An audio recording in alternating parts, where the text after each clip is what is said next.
Welcome back, TTS Daily with me, Yi, Thursday editions, but probably posted on Friday. Long story about that. Anyway, supersize edition. First long form video of us that is probably over 20 minutes long, if I guess everything correctly. Hopefully, every episode from now on, we are 20 minutes lang at least, because lang does matter, right? Anyway, 6 stories today. We have the SMU incident where a lady in pink hoodie kicked out at another lady. And then NTUC income has been criticized in Singapore over compensation claim. Finally, the Selangor computer repair shop that would actually go through your cloud storage and even use keywords such as sexy. And then in Japan, the mayor that claims that she checks into love hotels with a married male employee for work discussions. Yes. Then, breaking news, Gong Singapore has just closed down all outlets. A bit of context more in that. And the last story of the day is the mother of 3, 40 years old, Tiang, who was inevitably going to get caught for her scams. So let's kick things off. Everyone has seen this viral video by now in Singapore where on September 30th, 2025, a 21-year-old woman student, presumably in pink hoodie, can be seen in an altercation with a woman on the floor, a 61-year-old woman who has been now known as the housekeeper lady. In the first second of the video, you could see the woman in pink hoodie, like a slight inertial motion, that could be seen that she seems to have did a kick out at the older lady lying on the floor, and after that the older lady was seen lying on the ground motionless. Bystanders then start approaching the lady, assisting, giving her help, and now both campus security and police were alerted and arrived at the site shortly after, and they have confirmed that they received calls for assistance about 2:10 PM at 40 Stamford Road, which is Singapore Management University, SMU.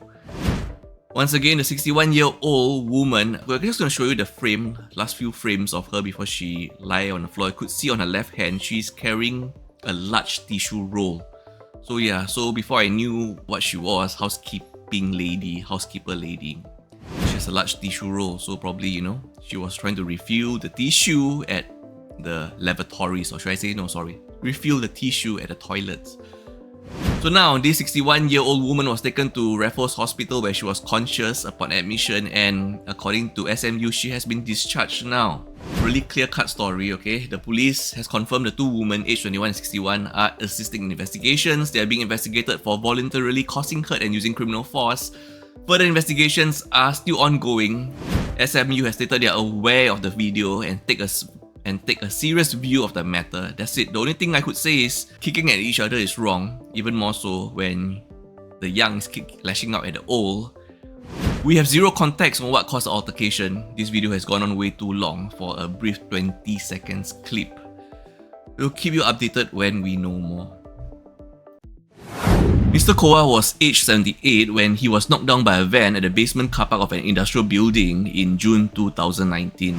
That accident caused severe brain injuries, leaving Mr. Kowa bedridden and mentally incapacitated. The van driver has since then been identified as Mr. Sami Kanu, a construction worker employed by building contractor SJ Universe. And in 2020, Mr. Sami Kanu was sentenced to 1 week in jail and banned from driving for 18 months for causing grievous hurt by a negligent act. In 2021, Mr. Ko's son, Jonathan Koh, acting as the administrator of his father's estate, filed a lawsuit against the van driver and SJ Universe. He sought damages covered pain and suffering and loss of amenities, loss of earnings, medical expenses, and other accident-related expenses. This is where NTUC comes into the picture. So NTUC Income, as the insurer, took over conduct of the defense since it was responsible for any compensation awarded. However, sadly, in October 2024, before the closing arguments on damages were submitted, Mr. Kowa passed away. And during proceedings, NTUC Income raised objections against several claims made by the family. The insurer, NTUC Income, refused to pay for some medical expenses on grounds that they had already been covered by MediShield Life. NTUC Income also objected to ambulance-related expenses totaling 1,992 Singapore dollars, even though the expenses were supported by invoices and involved a bedridden man requiring hospital visits. Additionally, and very shocking to me, NTUC Income, the insurer, argued that damages for pain and suffering should be denied because Mr. Kowa was comatose during much of the period and supposedly could not have felt pain. I do not know about the viewers out there, but just reading this, it is very upsetting to read. This was their defense. Okay, that's all as I can say. Now, on October 1st, 2025, the DR Deputy Registrar Kim Bam So delivered his judgment, criticizing NTUC's Income's conduct as wholly unreasonable behaviour and expressing the court's unmixed dissatisfactions with NTUC Income's handling of the case. For the medical expenses, the court ruled NTUC Income's objections were careless and meritless and ordered it to pay $122,889.52 Singapore dollars for medical expenses, regardless of whether covered by MediShield Life, MediSave, cash, credit, or debit card. And for the ambulance expenses, the court also found NTUC Income's refusal to cover 1,992 Singapore dollars in ambulance fees mind-boggling and allowed the claim in full. Now, for the main point for me, for pain and suffering and loss of amenities, the court rejected NTUC Income's defense argument and awarded 210,000 Singapore dollars for pain and suffering and 8,000 Singapore dollars for loss of amenities, noting Mr. Kowa was sometimes alert and that loss of amenities applies even if pain is not felt. On earnings, the court awarded $30,024.96 Singapore dollars for loss of pre-trial earnings, representing wages Mr. Koh would have earned in 2019 and 2020 as a security guard. In total, the court awarded more than 417,000 Singapore dollars in damages to Mr. Kowa's estate and family. The DR Deputy Registrar Kim Bam So has made it clear that the judgment was not just about awarding damages but also about addressing NTUC Income's behaviour. So honestly, kudos to the DR Deputy Registrar Kim Bam So and his fairness in his judgment, in my own personal opinion. This judgment just underscored the court's strong disapproval of NTUC Income's handling of Mr. Kowa's case. Think twice before sending in your devices for repair, especially so if they contain certain sensitive, exciting, or should I say sexy media. So anyway, this just happened in Malaysia, Puchong, Selangor, when a woman on September 27, 2025, Miss Chang here took her computer to a computer repair shop because it wasn't even a repair, she wanted an upgrade. Her computer had 8 gigs RAM, which was insufficient for her work, so she wanted to top up and upgrade the RAM to 16 gig RAM, and then at the shop, the staff there told her, leave your computer here, when supplies come in, when the upgrade is done, I'll give you a call, So Miss Chang, trusting the staff, left her computer there. Disclaimer, this story, Miss Chang didn't say if any sensitive media or sexy media of herself was contained in her computer. But I'm just saying, we have covered stories like this before. So whether or not you have sensitive media on your devices when you send in for repairs or upgrades, just take note that this is an issue that is occurring almost everywhere and frequently reported on news too, okay? So she returned the next day as there was no update, and when she returned the next day, she found her computer was placed on top of another PC and nothing was connected by a black USB pen drive and a yellow pen drive with a lanyard. So like, what's all this? Why are all the USB stuff connected to my PC? I thought we were doing a RAM upgrade. I mean, for the uninitiated, doing a RAM upgrade didn't need any USB to be plugged into your device, okay? It's a RAM upgrade. And then she asked the staff, what are you doing? He replied, I'm just running software to check the RAM. Oh my god, you can check the RAM by the CPU system settings, okay? You do not need special software on your pen drive, USB pen drive or what, to run what kind of diagnostics. Are you doing diagnostics right now? Interesting explanation, staff. And then he even showed her, Miss Chang, hey, this is what I'm doing. See, everything is good. You have your 16 gig RAM now. So Miss Chang happily took her computer home after checking. Then, 3 days later, September 29, 2025, this was so recent. While using her computer, she accidentally checked her Google Chrome browsing history and saw that, hey, why was my Google Drive, her cloud storage, accessed? And she had folders dating back all the way to 2018 being accessed. Who was accessing her folders? And then she was also shocked to find that someone did a keyword search on her cloud storage, and the keyword search was the word sexy. So what do we have here? Do we have someone who is trying to filter out certain information or media in her cloud storage, trying to access it easily by using the keyword sexy here? Okay. And then there were also accounts to access her T to the G account details, and as such, Miss Chang felt deeply disgusted and violated. I do not blame her at all, okay? Now she has two avenues now, okay? She's really infuriated, very shocked, very disgusted and violated, and she's thinking, if I'm gonna rush to the computer store right now, because the computer store has CCTV footage, right? They might delete footage. So she thought, maybe I should lodge a police report first. That's what she did. She lodged a police report before confronting the shop. Now, she went to the shop armed with the police report, okay? Because this police report, the shop will know they better do not delete any CCTV footage. So this is pointers for us out there, okay? So now she's armed with this police report. She returned and confront both the boss and the staff. And the staff finally admitted, saying, yeah, I may have accessed your Google Drive. I'm sorry. I was only just curious and I looked at the files for a short while. So bro was so curious. You accessed files all the way from 2025 all the way back to 2018. How many years is that? 7 years. And then evidence. I'm thinking this evidence are CCTV footage. Later showed that he browsed at least half an hour. That's a short while. That's enough for you to, sniff out all the materials that you want to collect, it seems, right? That basically contradict your explanation for a short while. But of course, to some people, even 1 hour is a short while, it seems. So now, after the confrontation, the boss of the shop contacted Miss Chang by phone, and then hoping to settle the things amicably, settle the things quietly, he offered her compensation of a staggering amount of 300 ringgit. Yeah, just that. 300 ringgit. Take it and please, let's just settle the matter quietly. My stuff.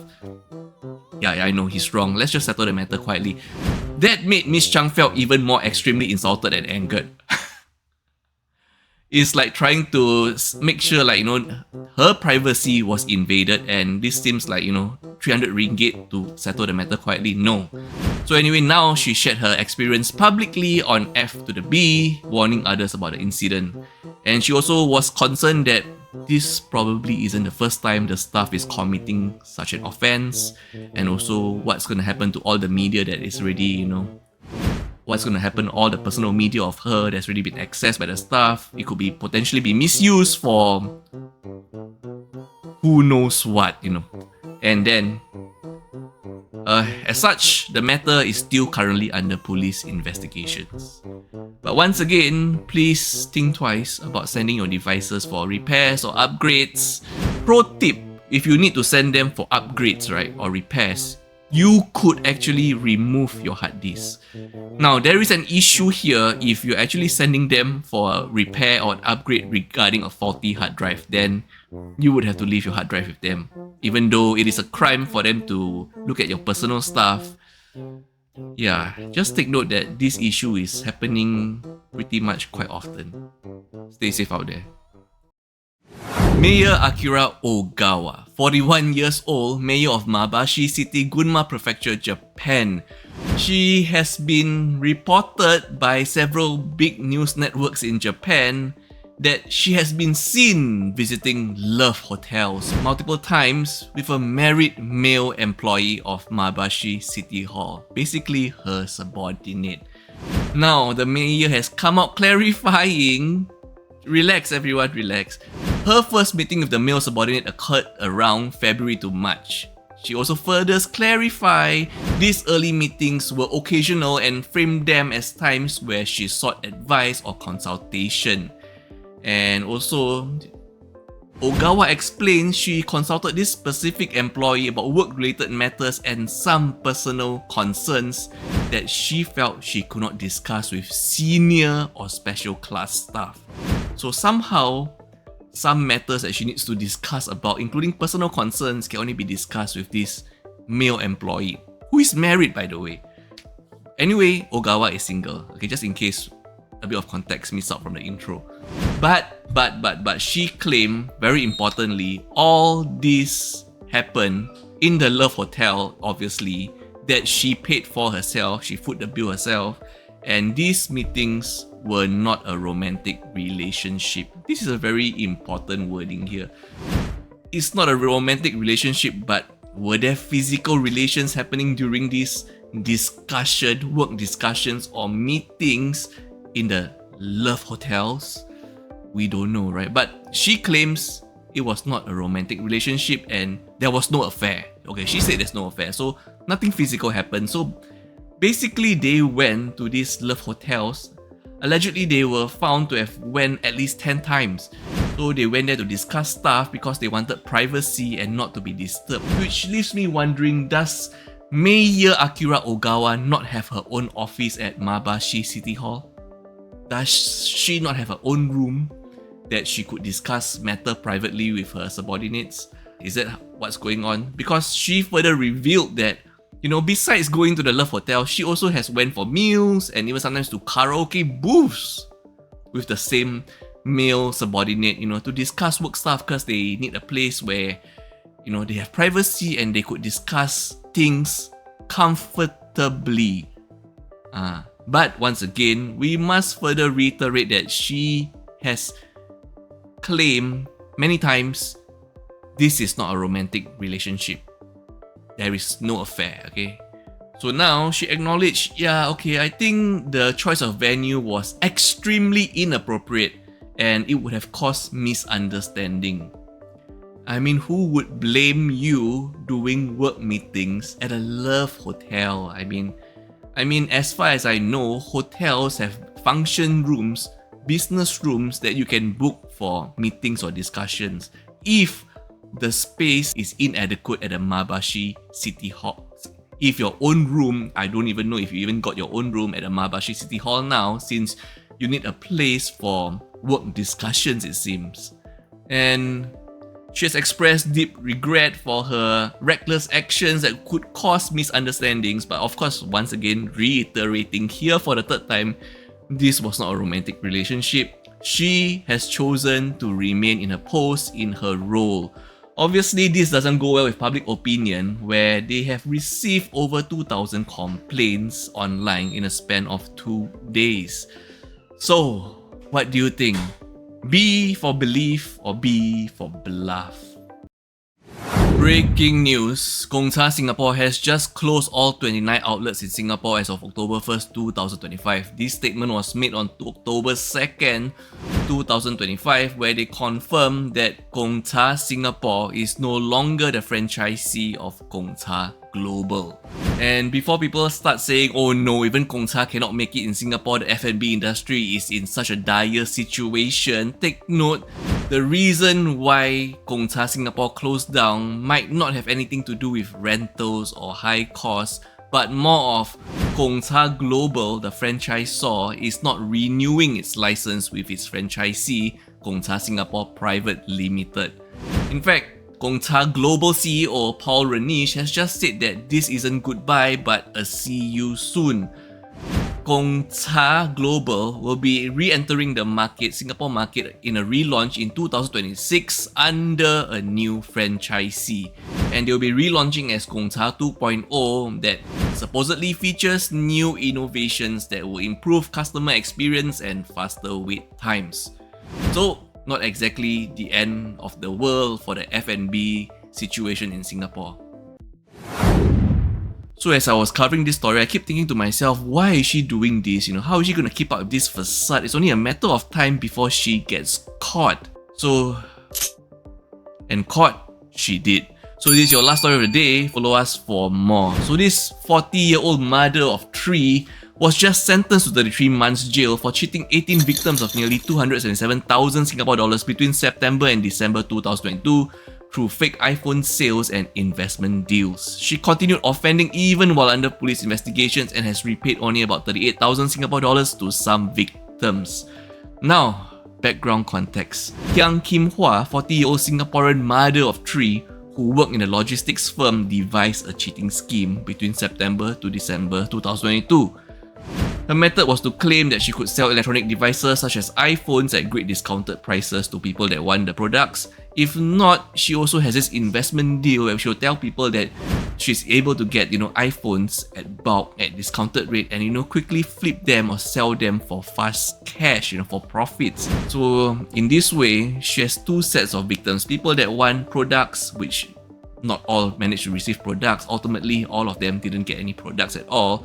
And also to another set of victims where, they are looking for investment deals because allegedly she's able to, get iPhones for cheap and she could sell them for quick, fast cash, fast profits. So build credibility on a platform, care to the roll, to the sell. She would sometimes, use victims' money to deliver a few initial small orders, building up trust and legitimacy, creating the impressions of a legitimate seller. Once again, she eventually cheated a total of 18 victims, including her friends, colleagues, friends of friends, and online buyers of nearly 277,000 Singapore dollars. The largest loss was suffered by a 40-year-old man, the victim, who paid nearly 159,000 Singapore dollars. What happened was in June 2022, the 40-year-old man bought headphones from Tiang on care to the roll to the sell for 308 Singapore dollars. That deal went fine, went smoothly, nothing wrong there. The next month, Tiang contacted the victim, offering discounted electronic items including iPhones. Believing her claims, the victim later paid her almost 159,000 Singapore dollars for 114 iPhones and an Apple Watch, none of which were delivered. Tiang later only returned, compensated back to the victim 25,000 Singapore dollars. Tiang also cheated other individuals, including a 34-year-old male colleague who lost more than 24,000 Singapore dollars, of which only 3,500 Singapore dollars has been repaid. By early October 2022, at least 7 victims had reported Tiang to the police. That's why I was thinking, she should know this facade cannot keep up. She should know that she will be caught eventually no matter what. What was her master plan? What was in the grand scheme of things? Was she really thinking that she could scam a large amount of money and she planned to ditch her family? Because remember, she's a mother of 3. Was she really planning to scam a large amount of money and then ditch her kids at Singapore? So on October 9, 2022, she was called to the police for investigations. Despite this, she continued to re-offend while under investigation, cheating more people with the same schemes, the same 2 schemes she has. Now, for a bit of context, why did she continue doing this, keep on scamming more and more despite it totally not viable, So, investigations have revealed that she used part of her illegal gains to settle gamba debts. I can only use the word gamba, not the words, because, for algo purposes, so please understand. Investigations revealed she used part of her illegal gains to settle gamba debts, okay? Police eventually arrested her in February 2003 and she was charged in court soon after. In September 2025, Tiang has pleaded guilty to 5 charges of cheating involving 5 victims and losses of more than 230,000 Singapore dollars. The remaining 14 charges connected to the other victims and sums were taken into consideration during sentencing. Do you know what this means? This means the money that she couldn't pay back, couldn't repay back the scam victims have been considered into her sentencing. Okay, on October 1st, 2025, the court sentenced Tiang Kim Hua to 33 months jail, which is 2 years and 9 months. The court noted she had cheated 18 victims of nearly 277,000 Singapore dollars in total, while only partially repaying 38,000 Singapore dollars to 13 victims. So that's the main thing. Most people think that if you get scammed, catch the scammers and I can get my money back. No. A lot of the scammers, they would declare that I cannot repay you, I don't have the money to pay you back. What does the court do? In some cases, the court may make orders for the scammers to repay you back, the scam victims, if they deem the scammers have the ability to do so. But in most cases, the scammers will say, the money is gone, I can't pay you back. So the court would have to consider the amount that was scammed into the sentencing. So they do not have to pay back the scam amount because it's usually factored into their sentencing. And in this case, The 33 months sentencing would have to cover for the $230,000 Singapore dollars of scam amount that she couldn't repay back the victims. So take note of that.